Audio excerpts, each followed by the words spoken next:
How to buy USDT in Australia. Buying USDT in Australia with Australian dollars is straightforward through reputable cryptocurrency exchanges. While direct buy options exist, P2P trading is a popular method. Your first step is to select a trusted cryptocurrency exchange that supports Australian dollars deposits and trading. Download the app or visit the website of your chosen exchange. Sign up for an account. Crucially, complete the identity verification process.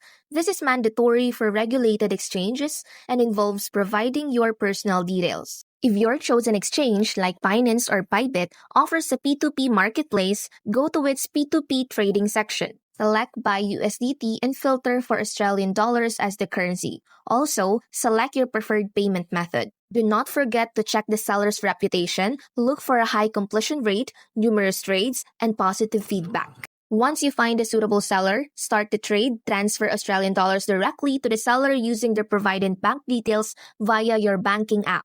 After trading, your USDT will be credited to your exchange's spot wallet. For longer-term storage, or if you prefer more control, you can then withdraw your USDT to a trusted external crypto wallet.